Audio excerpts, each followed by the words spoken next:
Let's get it. I'm thinking today I want to do something with eggs in my oatmeal. I've done this a few times. It can be pretty good. And oh, would you look at that? Everything is already out for me.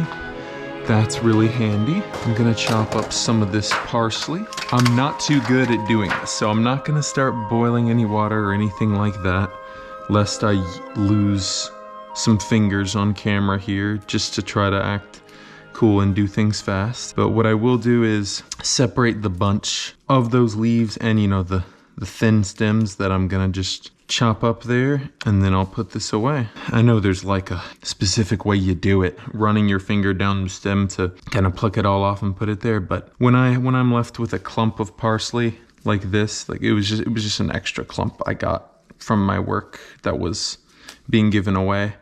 So I'm like, hey, I don't know where the stem is on each of these. They're kind of all just bunched together, so there's not really a math to this. I'm just like, let me grab these thinner portions. Okay, that's thin. Just don't want the like that. Don't want like the big thick stems. I want a decent bit of this though. When I cook with anything, I'm always on like the heavier end. And then perhaps we keep some if it would make this look pretty at the end, like just some to have as like a little garnish. I don't know. Maybe not. I think I'm gonna be incorporating plenty of ingredients here, but good to keep it around just in case. Like I said, not really a math to how I do it, but I guess once they are small enough, then I can do the kind of hacking thing. Because if I just go straight into doing this before I start finally grating them, I feel like the big leaves just kind of float everywhere. But now they're staying in place pretty nicely. That should be just fine. Got a really green cutting board now. Let's get some water in this pot. And I'm actually not gonna add any fat to this yet, because that's gonna come later in the form of the olive oil. I definitely wanna use a tomato later on. Let me set aside some good looking ones. I think one of these will be good, probably just this one. I do plan on incorporating an egg, you'll see how later. Let's make our little seasoning blend that we're gonna cook with, since that step's gonna come. This is just about grated enough. I'm gonna cook it anyway, so it's gonna be fine. And it's gonna give it a really nice green, like this nice little emerald interior to the oats. It's gonna be real pretty, right? And I guess I can set aside this nutritional yeast now instead of pouring it directly over the pot. I like knowing exactly how much I'm putting in and not being stressed while it's finding out it's too late and already putting it in as it's cooking. But basically I just know I'm gonna be adding all that nooch and the parsley into there. It's gonna be real nice with the egg. And then for a topping, for something also cheesy, since we're going in a Mediterranean direction, we'll do some of this feta. Now that's not gonna cook into it. This is gonna be more of a garnish. I also have some mushrooms here. I'll have to see if those fit in. I'm kind of just keeping it out on a just in case basis. All right, let's lower this. I wanna cook this as low as possible. Yesterday, oats still came out good, but I ran into the issue of reducing too fast, and they were still pretty chewy. That low and slow really forces the oats to like stay in the water and tenderize and all that. So a little bit of that bubbly action is fine, but we don't want anything too violent. I think that's gonna be fine for now. I'll leave it just like that. Okay, we got our little nutritional yeast parsley blend thing here. I think I'll use an avo. I think that will look really pretty. Not sure how much of it I'm gonna use, but this is a pretty small one, so maybe we'll have it all. All right. Oh, it's a pretty good looking one too. You know, I mean, avo usually tastes good even when it's overripe and all that, but there's nothing better than getting one that's just actually looks like a picturesque avocado. It's definitely what I want for this. All right. And honestly, I'm thinking just this is gonna be enough. Let me scoop these out. See how our porridge is doing. Maybe on like the second low here. I think around there should be fine. If it gets too bubbly, we can go back. Let's scoop on these out. Don't think I'll need that one. Okay, about that much avo should be just fine. I'm gonna wait to cut the tomato because that thing's gonna start spreading its liquid everywhere. And you know, we want it to be as pretty as possible. But I guess I can determine maybe how much feta I'm gonna use here. Maybe crush it up a bit. A few big chunks will look nice there. I'm thinking about 1/2 ounce is good, but you know what? If I think it could use a bit more of that flavor, we'll go back and grab more. But there should be plenty of that here. I'm thinking of either red wine vinegar or lemon juice for our top here. I'm not entirely sold on which route I'm gonna go. I think I was going a little too light on the cooking here, but I think we're getting back to the territory we need to be in. All right, let's pair some of this other stuff here. This is my own fault for not drying my hands well enough. All right, let's see, can I crack this egg without totally messing it up? Hey, there we go, look at that. All right, I'm gonna wait to whisk this because I don't want to get too much air into it just yet. I'll keep this ready. Uh-oh, looks like I forgot to wash this. There's like little maple syrup kind of stuck in there. That's no good. Let's clean it out. Okay, I'll wash this while we're at it too. I need to get better at washing things as I go, but you know what? I can always just use this side here. Just don't want to get my tomatoes super green or anything. And of course I can wash the bulk of my dishes later, but always good to have an organized cooking space, which I definitely don't have, but we're getting there. Maybe a bit higher on this. Yesterday we cooked too high, today we're cooking too low, but it's okay. Because at least what we're doing today is salvageable as I can just adjust. I think a little under 2, just like that, is perfect, actually. Absolutely perfect. And we're definitely getting somewhere with it now. Yeah, we definitely want to wait for it to reduce more. I'm going to incorporate this egg in there with all this parsley and nooch. And that's going to be really great. If you're not familiar with nutritional yeast, this is like the best seasoning ever, and it's super healthy too. Gives you a bunch of vitamins, iron, and protein and all that. It's delicious, and it's very cheesy and bready, and I think it's gonna go really nicely with like a creamy scrambled, very lightly scrambled egg that is scrambled alongside the oats themselves, almost like a egg fried oats, even though it's not fried, you know. It's more like egg scrambled oats, I guess. You know, in the meantime, I'm gonna eat one of these rambutans I got from the market. I've had rambutan like twice before. I'm not crazy about it, but the thing about exotic fruits like this is I always feel like if I'm not crazy about it, it's because I got one that wasn't like fresh enough or like just wasn't sourced from the right place. So we're gonna give it another go. Ooh, take a look at that. I would say it's a really cute little fruit. Like the outside is this scary, like fuzzy ball thing, but the inside is just this pure, translucent, like gel thingy with a core that looks like a peanut.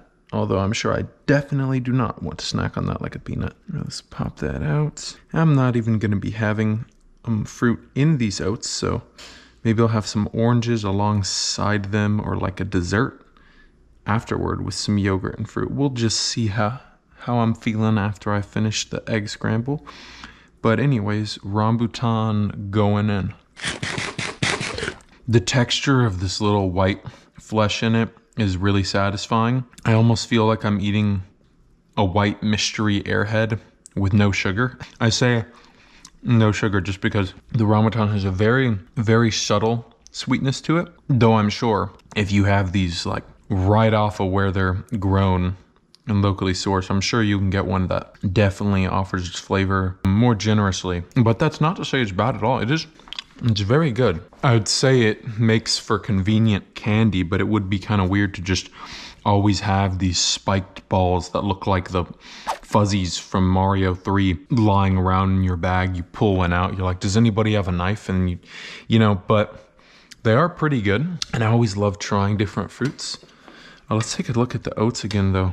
Definitely getting there. I can see the pop more, but we're not ready to add our other ingredients in just yet. We want to be able to reserve some of that pan space to just incorporate the quicker cooking ingredients like the egg, which is gonna instantaneously cook in this thing. And so we definitely want to make sure the oats are ready. If I really wanted to, I could cook this very thoroughly to the point of making it, you know, a square, like super reduced and malleable like a square. The issue with that is I would have to overcook the egg a lot. And I do love a nice creamy scrambled egg. Nothing against, you know, textured eggs or omelets or anything like that, but I think that's the main reason I'm not gonna go in the square direction today. I want this fluffy but still maintaining that steel cut chew, kind of like a ris-OAT-to with those individual bits of steel cut oatmeal in the mix instead of rice. Let's start thinking about presentation.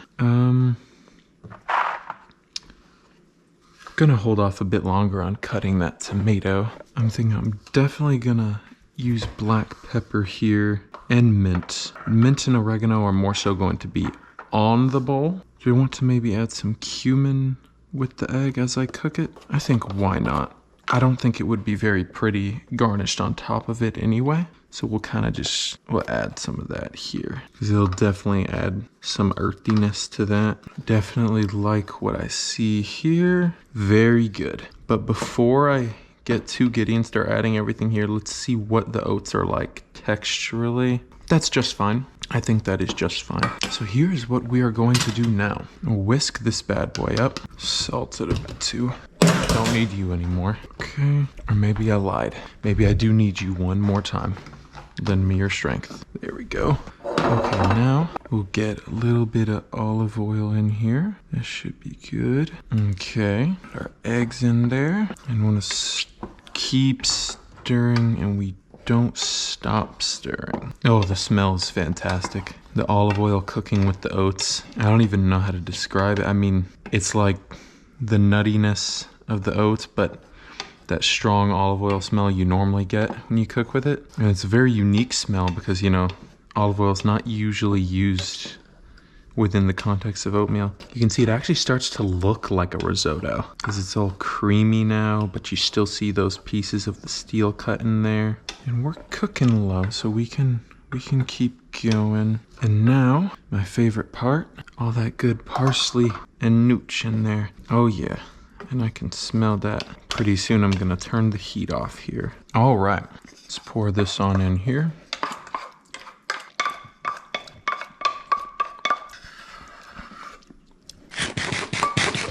Oh yeah, could have gotten it a bit thicker, but it's definitely real nice. Now, let's finish it off. I'm thinking, chop this here. All right, add some avo here. And I don't need to add this last piece of avo, I don't think. I think one thing I would have done differently is add some of the red wine vinegar just as it was finishing to cook, and then reduce it a bit more so it could bring out some more zest in here. But you know what I'm gonna do instead? I'm just gonna hit it with a drizzle of that if it needs it. But first, let's finish our toppings here. I think these mushrooms might taste nice. They got a very strong olive oil flavor. Yeah, just some button heads. I want something that looks nice. Oh, not a whole clove of garlic. Okay, let's see. Might have to settle here, but you know what? It'll be a nice little gray color anyway. Let's put him right here, I think, and maybe give him a friend too.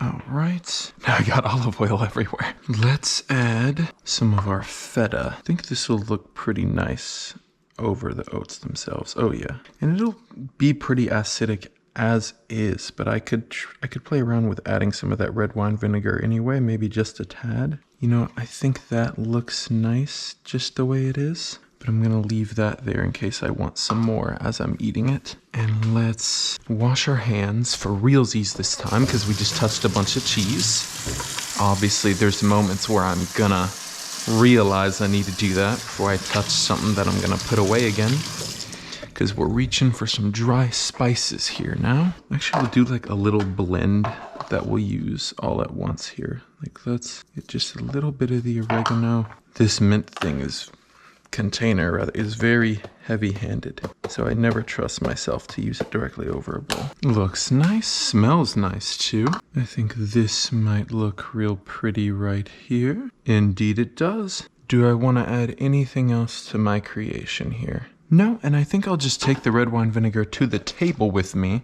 because I suspect this might need to be brightened up a bit there. A little black pepper won't hurt. There we go. I think we're ready to serve this now. All right, thank you, Lord, for this meal. Regardless of my opinion on my own cooking, I'm grateful for it. All right, let's dig into this. It definitely looks like risotto as it pools into the plate there. Right off the bat, I will say texturally, I hit perfect territory here. The oats have a chew, but they don't stick in your mouth too long or anything like that. They have a nice chew as they pass down. Flavor-wise, it is very bready, very cheesy. You can taste the olive oil nicely. I think I should have brightened it up with some of the red wine vinegar or some lemon juice as it was finishing cooking. It's also another thing I feel about risottos, because this is very similar to a risotto, even though it is just steel-cut oats with an egg and olive oil. I'm gonna compare it to one because I like when a risotto is very bright, and this definitely lacks that brightness, but using feta cheese as a topping was a great handicap for that, and it's making it quite enjoyable for me. Another bite going in. Oh, it's not half bad. You know, I think I enjoyed that bite quite a bit more. Haven't even had it with the avocado or tomatoes yet, so we'll try a bite with the avocado. Even creamier with that avocado there. Doesn't change the flavor much, but it's a very welcome texture. These tomatoes, well, they aren't salted or anything like that. I imagine it's gonna be very nice to eat them alongside the oats and the feta here. Let's try some of that. Definitely a zestier bite when combined with the tomato. Let's try one of our mushrooms here with the feta. I think this will be the best bite of them all. Since those mushrooms are already marinated, you get a lot of that olive oil flavor, a lot of that umami mushroom flavor, which, like the feta, and in combination with the feta and the oats, really acts as a crutch to take this eggy oatmeal the extra mile and make it enjoyable. Though it's not too bad by itself, but it could have used a little more brightness, maybe a bit more salting as well. Gonna run some red wine vinegar across our tomatoes and avocados here, and the remaining bits of that feta. Very nice. I really like red wine vinegar with avocados. Over toast, I'll mash a little avocado puree with red wine vinegar and black pepper and something to bind it up, like maybe even some more of the nutritional yeast, and it creates a nice flavor. So I'm gonna put some more of that on here. Nutritional yeast is the savior of food that gets too runny. The red wine vinegar is definitely bringing the oatmeal home here. Next time I decide to cook this for myself or someone else, I will definitely incorporate either this red wine vinegar here or some lemon juice directly into the oats right before they finish cooking.